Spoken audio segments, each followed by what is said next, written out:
Good morning, everyone. Welcome back to the channel.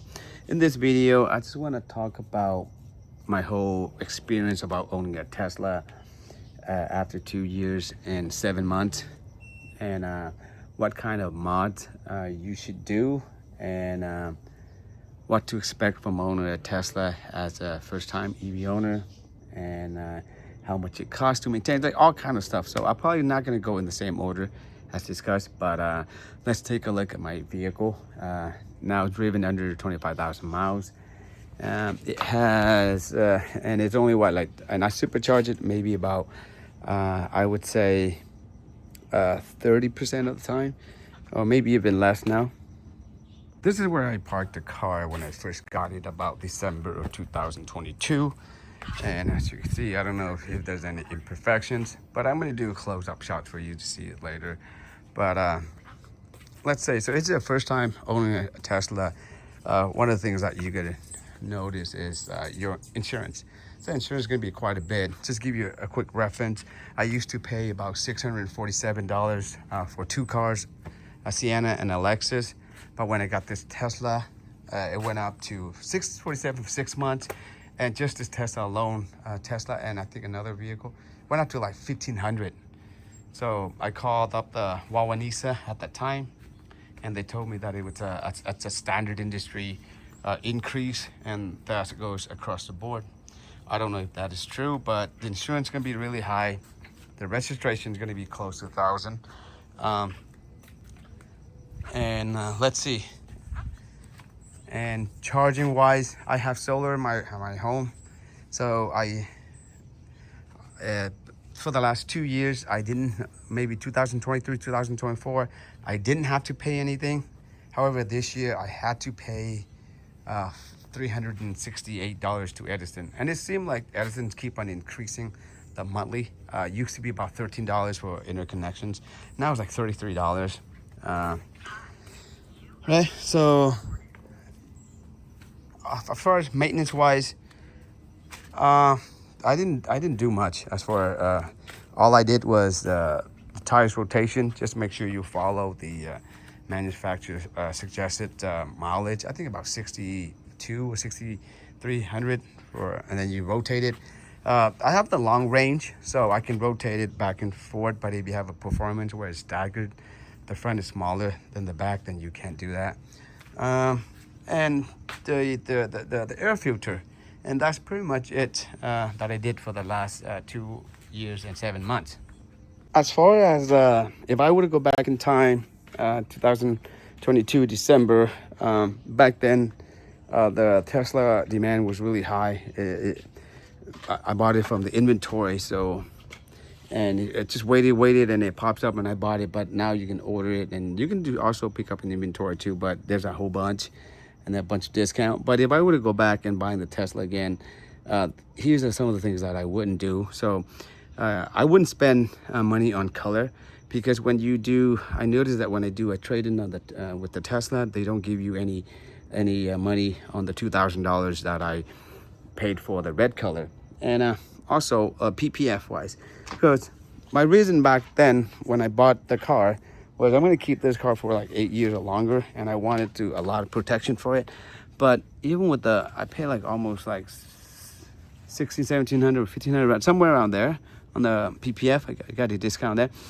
But even with the PPF, some of the bigger rocks will still penetrate through it, and it still leave there. So as far as like small chip rocks, yeah, you're okay, that all protects it. But the big ones, so no. So off the back, I'm already wasted about almost 4,000, 30 something, right? So I wouldn't recommend that. However, some of the upgrades that you can upgrade is that you can do a spoiler. That's pretty easy. I did a video on that one, so if you want. But one of the two things that I really like about the aftermarket, it's actually three. So the blind spot monitoring. So I'll show you what it is.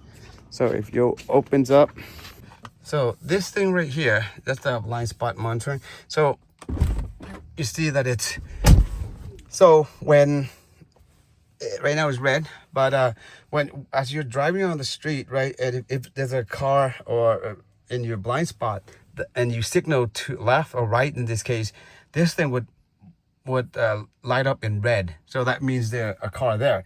Same thing on the other side as well too. So you know for sure that, you know, someone's there. So you don't just blindly change lane to them. And second one is the head-up display, which is that one. It's really nice. Let me see if I can open the door. See, so it gives you all that, right? And I actually did a video about this one as well too. It's pretty easy to install. So if you're looking to do it yourself, I have the link in there. I have a lot of links, affiliated links with a lot of seller, so you're gonna get a discount, and I listed all the codes there. So, but it gives you like, yeah, you can even install like a camera there, so you can see with the Tesla they don't come with the front camera on the bumper. This one I installed it, so you can actually see if you're about to park or something like that, you know exactly what's in front of you, right? Which is nice. Another thing is the rear entertainment that I have right here for my son. So, which is really good, because if you have kids like me, the kids will always want to be like watching YouTube, and that will keep them, you know, in long trip, you know, they'll just enjoy it together. So those are the three, maybe four things. Maybe another one would be floor mats. The floor mat I have on right now is Last Fit. It's really awesome, guys. So it's like the quality, the fitment is just like perfect on, just like OEM style. So again, all of this, the screen protector, all of this, I have it in the description. So if you want to do the upgrades, more than welcome to, and use the discount code. And right now, if you're getting a Tesla, yeah, there's like what, like 3 months of full self driving if you use the referral code. But and then I also did the leather here, the cover, which I really like. My wife and I, we installed it, so it's not that hard. But, and with all a lot of accessories that I did, but I think the main ones like are like the blind spot and the heads-up displays. That's really critical for you. It comes in the Model S, Model X, and the Cybertruck as well too. But the cheaper model, they don't include it. So, but let's see what else. We talked about insurance. We talked about the mods. We talked about the NES3, PPF, and all the stuff. So, and if you're buying a Tesla, one of the things that I like about owning the Tesla is you get a lot of updates. And if you're taking someone on for a ride for the first time, they're going to be blown away. I did that with my coworker. They're like, wow, because Tesla has a lot of torque. It goes instantly, so it's moving. I'm having the long range, so if you have like a performance model, I'm pretty sure it go a lot faster than that too. So driving it, it's fun. Owning it, maintenance, pretty much maintenance free, you could say that. And the only thing is the depreciations. So I bought it at a really bad timing. It could not have been any worse. But now you can own a Tesla for like maybe $20,000 less. And the new Model Y, it's a big improvement. So I also did a video on that demo test drive too as well. So if you haven't seen that video, I suggest you go check it out. The smoothness of it, the quality of the door, I mentioned before, it's a whole new level than the one that the previous generation has. But so if you're looking to the Model Y, you know, right now it's a pretty good time to buy. And they do have good incentive as well too. But you never know. Tesla usually wait until like a week or 2 weeks before the quarter ends. They're gonna push a lot of promotions. So, and just make sure you follow the channels to get all of those incentive that you can, you know. But let's see what else about the comfort. This one a little bit rough, but I'm okay with it. I like the quickness of it. I usually have it on chill, and sometimes on and off I have it on just a regular one, standard, I think. And this one, I think when the long range has 330 miles, and I usually charge it to 80%. So now when you charge to 80%, before I think it was like 243. Now I get like 233, 234, around there. And with that range wise, so you're not going to be getting the exact mile or range that's stated in the car. It varies a lot depending on the conditions, how you use it, Sentry mode, the weather, You're going uphill, you're going downhill, you're using heater a lot. So maybe in reality, maybe I would get about 200 of that. And the good thing about Tesla too is supercharger. So like I said, right now I use, sometimes I charge at the supercharger, and it take anywhere from 12 minutes to 20 minutes. This one, a Model Y, it can go all the way up to 250 kilowatts. But and then it'll drop down to about maybe 190, and then it'll keep that as it gets lower when you get to like closer to a full charge or 80% charge. But yeah, and then you don't charge it a lot to 100%, because if you have a LFP Tesla, and then with the batteries, then you charge 100%. But this one is not. So Tesla recommend you only charge to 80%. And let's see what else. As far as anything breaking down for the last 2 years and 7 months, not at all. Nothing. Rotate the tires, and that's pretty much it. You know what I mean? I got a nail in the tires and I patch it myself, but other than that, just try to keep the tires inflated to the correct PSI or the suggested. This case, I think it's like 42, I believe, PSI. But other than that, I really don't have anything bad to say about Tesla, about full self driving.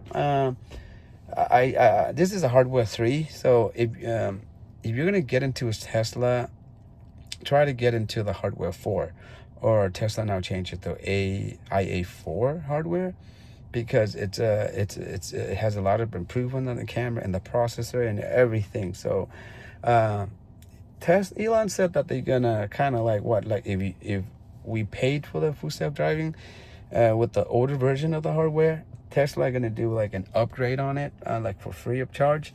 But if you guys notice, right now Tesla is removing all of the vehicles in inventory, the used one that used to have FSD. Now they remove it.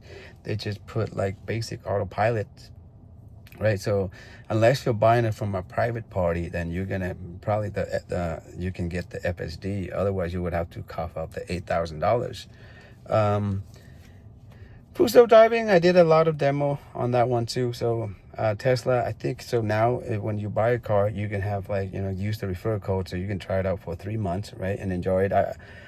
I like it, but there's a lot of room for improvement. So if you want to check it out, you can check it out. But full self driving and updates with Tesla, it's like owning an iPhone. I think I mentioned this before, but you'll be surprised that on and off you drive the car and you see a download on the screens, then you can update it, and you get like something new, like a new UI. So here's one of the things that when I watch some of the videos says that the vehicle braked while uploading, or I can't use the vehicle. So those people, they didn't bother to read the screen, because anytime when you do a download or when you do the install, Tesla give an estimated about maybe 52 to an hours to download and other installations. And they don't randomly do it. You press the button. You tell Tesla that you won't be needing the car, and you wanted to download, you wanted to upgrade, right? But yeah, so another point I want to mention is this is very important, very critical, and I did make a video about this, but the emergency. So if first, all of a sudden, if the Tesla is out of power, right, are you going to be stuck? The door, will it open? Well, Tesla designed this, and they have a clue, and they know what to do in that case. They have like a manual release lever. I'm going to show it to you guys. So in case, this is a Model Y. So you see here, this is when it's not, when it's everything's working fine, you just press this button and the door pushes out, right? It opens. But what happens now, that you just pull this up, this lever right here, and then the door will release it. It doesn't need to have power. So driving the Tesla, make sure you read the manual, or watch a lot of YouTube videos. They just show you, get familiar with the Tesla, and be a responsible driver.